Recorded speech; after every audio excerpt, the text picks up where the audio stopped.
Amen. హల్లెలూయా.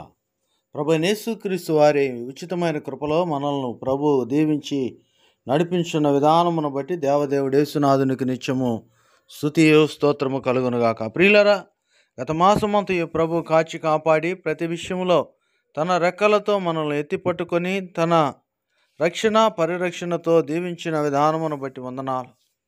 ఏ మంచి ఏ యోగ్యత లేని మన జీవితంలో మరి యొక్క నూతన మాసమును నూతన స్థితిని దయచేసిన దేవదేవుడు యేసునాథుడు ఈ ప్రత్యేకమైన స్థితిలోను సమయములోను మనతో ఉన్న విధానమును బట్టి దేవదేవుడు నిత్యము స్తుతించబడునుగాక.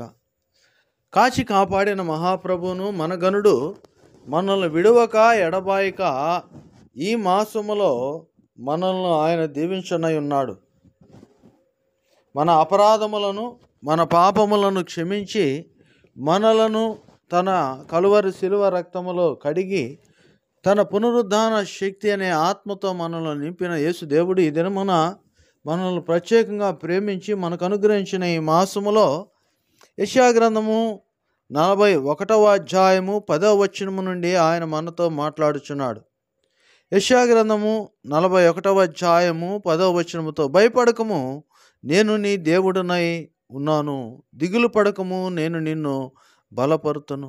అవునండి, మనకు దైవముగా ఆయన ఉన్నాడు. దైవములో ఉన్న లక్షణము సృష్టికర్త అయి ఉన్నాడు.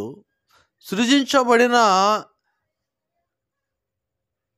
ఆయన సృష్టిలో భాగమైన మనలను ఆయన రక్షించి పరిరక్షించుటకును, మనము నష్టపోయినవి మనము కోల్పోయినవి మరలా తిరిగి మనకు దయచేయుటకును, మన యొక్క అవివేకము వలన తొందరపాటు వలన మనము చేసిన పాపములను క్షమించి తన పరిశుద్ధతలో మనల్ని నింపుటకు ఆయన చాలిన దేవుడై ఉన్నాడు.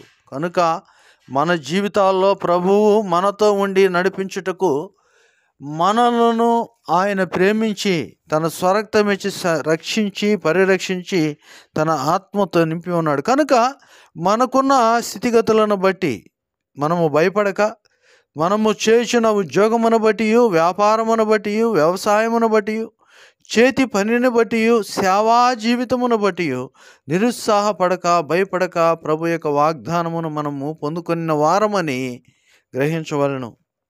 యెషయా గ్రంథము 41వ అధ్యాయము 10వ వచనములో, భయపడకము, నేను నీకు దేవుడనై ఉన్నానని ఆ యొక్క దయా సంకల్పముతో దేవుడిచ్చిన మాట.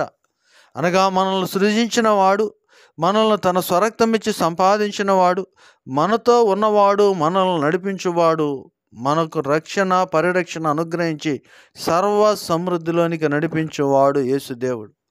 ఇటు యేసుదేవుని కృపను పొందుకొనుచున్న మన జీవితంలో ప్రభు యొక్క మేలును మహదైశ్వర్యమును ఆశీర్వాదకరమైన దీవెనయు పొందుకొనుటకు ఇది మిక్కిలి అనుకూల సమయం. ఎలాగనగా ఆయన ఇచ్చిన వాగ్దానమునందు విశ్వాసం ఉంచి ఆయన వాక్యమును మనము నమ్మినడల మన జీవితంలో దానిని పొందుకొనగలము. దిగులు పడకము,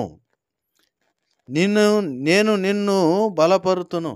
అవునండి, ఎక్కడ బలహీనలమో ప్రభువుకు తెలుసు, ఎక్కడ బలహీనమైన స్థితిలో ఉన్నామో మనము ప్రభువుకు తెలుసు. కనుక మనతో ఉండి మనల్ని ఆయన బిడ్డలుగా చేర్చుకున్న మన దైవమైన యేసు దేవుడు ఈ దినమున ఆయన బలమును మనకు అందించున్నాడు. కనుక ఈ మాసమంతయు ప్రభు యొక్క శక్తితోనూ బలముతోనూ మనం జయ జీవితం జీవిద్దాం. ప్రభు కృప పొందుకుందాం. మనకున్న ఆరోగ్య సమస్య కావచ్చు, ఆర్థిక సమస్య కావచ్చు, కుటుంబ సమస్య కావచ్చు, లేదు లోకపరమైన ఇరుకు ఇబ్బంది కావచ్చు, అది ఏదైనాను జయించుటకు ప్రభు యొక్క బలము చాలు. ఆయన మనకు తోడుగా ఉండి ఆయన ఇచ్చిన వాగ్దానము, డోంట్ ఫియర్, భయపడకము, నేను నీకు దేవుడనై ఉన్నాను. దైవమే మనవాడై ఉండగా, దైవమే మనతో ఉండగా ఆయన ఇమ్మానుయేలుగా మనల్ని రక్షిస్తున్న విధానమును బట్టి దేవునికి వందనాలు తెలియచేద్దాం. ప్రభుతో కలిసి జీవిద్దాం.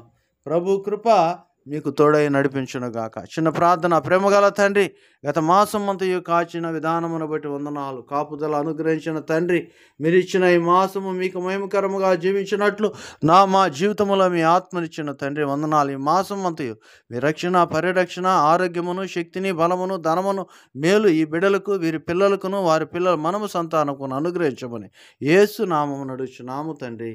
ఆమెన్.